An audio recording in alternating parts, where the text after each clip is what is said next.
João Batista, aquele que pregou o evangelho do arrependimento, que abriu o caminho para Jesus Cristo, disse: arrependei-vos, pois o reino dos céus está próximo.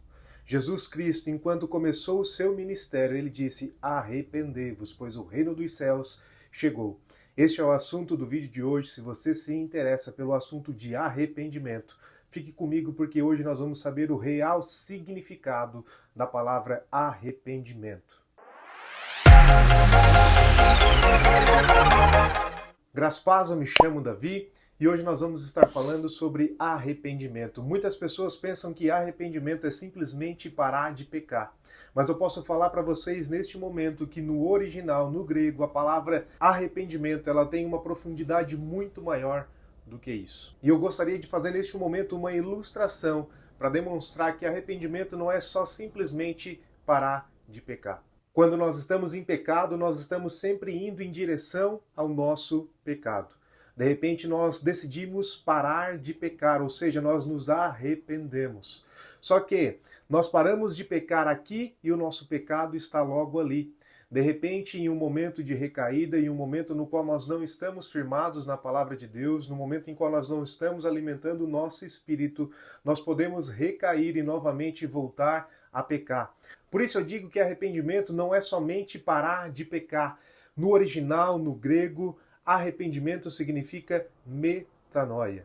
E metanoia significa conversão, e essa conversão é o sentido de 180 graus. Ou seja, eu estava indo nessa direção, agora eu me arrependo. Eu dou uns 180 graus e começo a andar na direção oposta do meu pecado.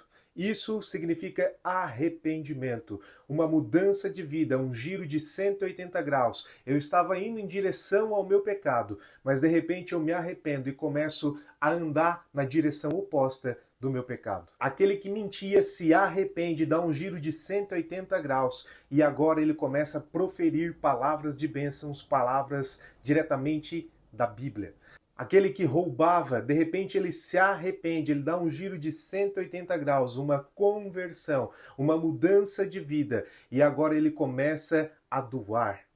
E para exemplificar isso que eu estou falando, eu gostaria de ler pelo menos 2 versículos que mostram exatamente isso que eu estou falando para vocês. Metanoia, conversão de 180 graus. E o primeiro deles se encontra lá em Lucas 19, que diz o seguinte: Jesus entrou em Jericó e atravessava a cidade. Havia ali um homem rico chamado Zaqueu, chefe dos publicanos. Ele queria ver quem era Jesus, mas sendo de pequena estatura não o conseguia por causa da multidão. Assim, correu adiante e subiu numa figueira brava para vê-lo, pois Jesus ia passar por ali. Quando Jesus chegou àquele lugar, olhou para cima e lhe disse: Zaqueu, desça depressa, quero ficar em sua casa hoje. Ele então desceu rapidamente e o recebeu com alegria. Todo o povo viu isso e começou a se queixar. Ele se hospedou na casa de um pecador. Mas Zaqueu levantou-se e disse ao Senhor: Olha, Senhor, estou dando a metade dos meus bens aos pobres, e se de alguém extorquir alguma coisa, devolverei 4 vezes mais. Jesus lhe disse: Hoje houve salvação nesta casa, porque este homem também é filho de Abraão. Essa passagem no qual nós acabamos de ler diz que Zaqueu ele era um homem de baixa estatura e decidiu subir em uma figueira para ver Jesus Cristo passando. Zaqueu ele era o chefe dos publicanos, pessoas que naquela época não eram bem vistas pelos judeus, pelos fariseus, porque eles cobravam impostos para o Império Romano. Portanto, eles eram considerados como ladrões, pessoas que não eram honestas, mas Jesus Cristo, a partir do momento que estava passando pela cidade, viu Zaqueu em cima da figueira e disse: Ei, Zaqueu, desça daí, porque hoje eu quero me hospedar na sua casa. E quando Jesus Cristo foi até a casa de Zaqueu, a Bíblia não fala, mas nós podemos imaginar que Jesus Cristo pregou o reino dos céus para Zaqueu e Zaqueu acreditou naquilo que Jesus Cristo falou, a tal ponto de dizer o seguinte: Olha, Senhor, estou dando a metade dos meus bens para os pobres. E se eu extorquir alguém, darei 4 vezes mais. E Jesus Cristo disse: hoje haverá salvação nesta casa. Zaqueu era considerado um ladrão. E a partir do momento em que ele ouviu a palavra de Deus, ele se arrependeu. Ele decidiu doar a metade daquilo que ele tinha. E ele disse mais: se eu extorquir alguém, darei 4 vezes mais, ou seja, arrependimento.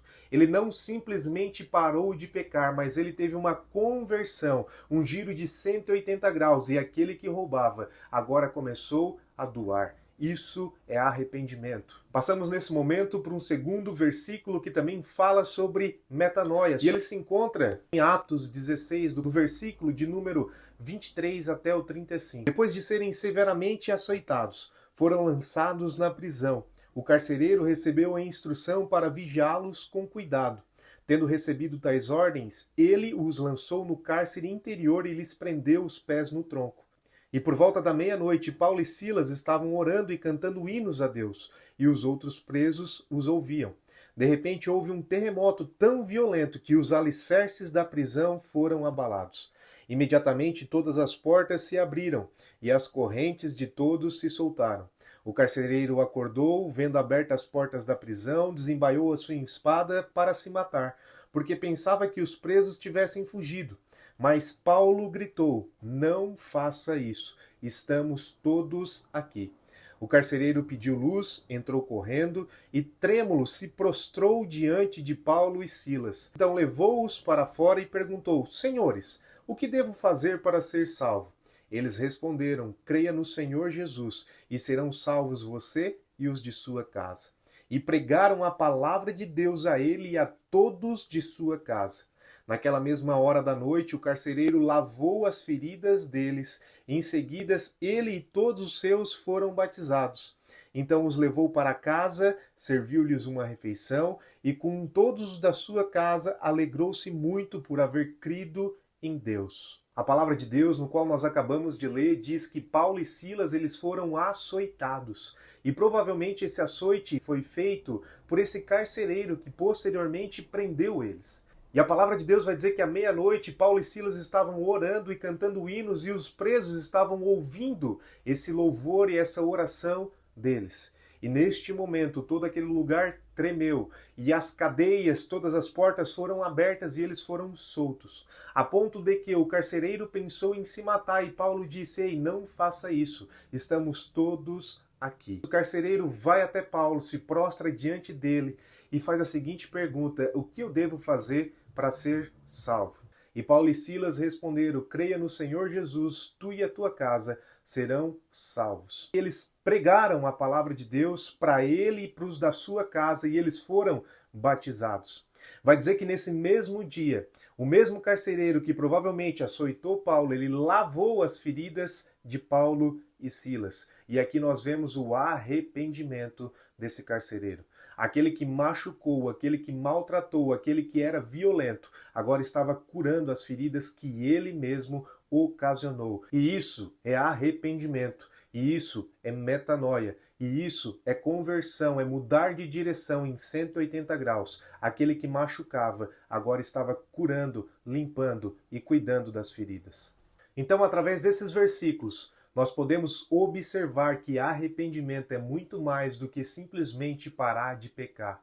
Arrependimento é parar de pecar e andar na direção oposta daquilo que nós fazíamos e desagradávamos a Deus. E a partir do momento que nós nos arrependemos, o que tem que produzir nas nossas vidas esse arrependimento é aquilo que Jesus Cristo diz: frutos dignos de arrependimento. Ou seja, quando nós nos arrependemos verdadeiramente daquilo que nós estávamos fazendo de errado, não somos nós que temos que falar para as pessoas que nós mudamos, mas as pessoas precisam enxergar que verdadeiramente nós estamos produzindo frutos mediante ao arrependimento que nós tivemos dos nossos pecados. Este é o vídeo dessa semana, que você possa ser abençoado com essa breve palavra.